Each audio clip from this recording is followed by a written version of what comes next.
अस्सलाम वालेकुम मेरी यूट्यूब फैमिली खुश रहें अपने लिए और अपनों के लिए। फ्रेंड्स, आज हम बनाने जा रहे हैं शक्करकंदी पे डालने वाली मज़ेदार सी चटनी।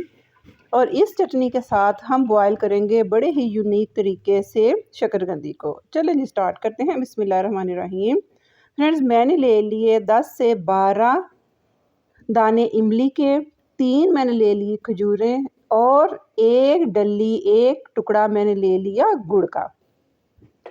अब हम क्या करेंगे, एक पैन में एक बड़ा गिलास भरकर डालेंगे पानी का। उसमें गुड़, इमली और ये जो 3 खजूरें हमने बीज निकाल कर रखी थी वो इसमें डाल देंगे। अब हमने इन तीनों चीज़ों को हल्की आंच पे इतना पकाना है कि गुड़ सारा हमारा मेल्ट हो जाए और इमली के जो दाने हैं वो गूदे से अलहदा हो जाएं।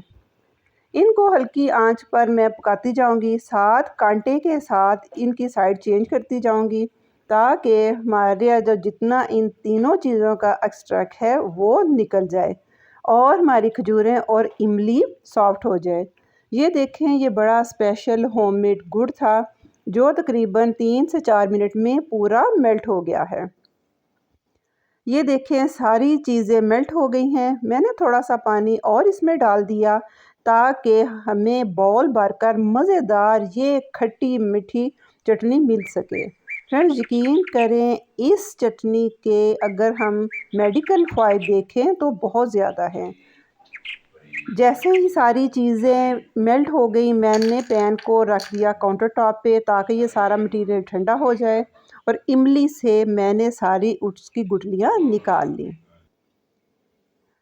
अब हम इस स्टेज पे अगर आपके पास हैंड ब्लेंडर है या कोई भी चीज़ है, आप इनको अच्छी तरह थोड़ी 1-2 सेकंड लगाकर कर लें शेक। मैंने इनको अच्छी तरह कर लिया मिक्स। साथ मैंने डाल दिया था आधा चम्मच कॉर्नफ्लोर का, जो कि वीडियो से वो हो गया है स्किप। अगर कॉर्नफ्लोर नहीं है तो आप सादा मैदा भी इसमें डाल सकती हैं। इसमें हमने कुछ नहीं डालना, कोई नमक, मिर्च, अजवाइन, सूंड वगैरह कुछ नहीं डालेंगे।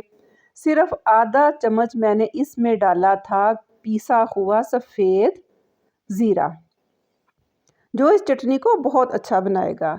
1 से 1.5 मिनट पकने के बाद ये देखिए इसकी कंसिस्टेंसी कितनी स्मूथ, सिल्की और ख़ूबसूरत सी शाइनिंग सी हमारी इमली, गुड़ और खजूर की ये मज़ेदार सी चटनी है। इस चटनी को आप बनाकर फ्रिज में 8 दिन के लिए सेव कर सकते हैं। चाहें तो आप इसको फ्रीज़ कर दें, जब आपको ज़रूरत हो आप एक पीस निकाल लें और इस हेल्दी यमी सी चटनी को अपनी शक्करकंदी के साथ, अपने जो आजकल सीज़न में संगाड़े, लूचा या दही भल्ले वगैरह के लिए ये चटनी आप यूज़ कर सकते हैं। थोड़ा सा मैं इसको पतला रखा क्योंकि ठंडी होने के बाद ये मज़ीद गाढ़ी हो जाएगी। फ्रेंड्स, ये इसकी अगर हेल्थ की बात करूं तो ये चटनी ना सिर्फ हमारे मेटाबॉलिज्म को स्ट्रॉन्ग करेगी, ये जो खट्टे डकार आते हैं इस सीज़न में बादी खाने खाने की वजह से मुंह से पानी आता है या हाजमा ख़राब रहता है, ये चटनी उसको करेगी। अब बाय वन गेट वन के मुताबिक इस मज़ेदार सी हाजमेदार चटनी के साथ मैं आपको शक्करकंदी बॉयल करने का भी एक बड़ा क्विक सा तरीका बताती हूँ। इससे ना सिर्फ शक्करकंदी टूटेगी बल्कि बड़ी मज़ेदार मिनटों में बॉयल होगी। अगर मेरी तरह आपकी भी शक्करकंदी सेंटर से बहुत मोटी है, साइडों से पतली है, तो आप दरमियान से कांटे या छुरी के साथ इसको प्रिक कर लें ताकि जो सेंटर में है वो कच्ची ना रहे और सारी शक्करकंदी एक जैसी ही गल जाए। अब जनाब, हम लेते हैं एक कढ़ाई। हर घर में नॉन स्टिक कढ़ाइयाँ तो होती हैं। अगर आपके पास इस तरह की कोई कढ़ाई है जो जिसका सेंटर से नॉन स्टिक मटेरियल उतर चुका है, आप इस कढ़ाई को इन कामों के लिए सेव करके रख लें। शक्करकंदी को मैंने इस कढ़ाई में डाला और ये देखिए आधा कप सिर्फ पानी डालकर मैं इसको डांप कर पकने के लिए रख दूंगी। पहले 2 मिनट आप चूल्हा तेज़ रखें ताकि अच्छी तरह अंदर स्टीम बन जाए। फिर चूल्हे को मीडियम लो करके तकरीबन 15 से 20 मिनट के लिए रख दें।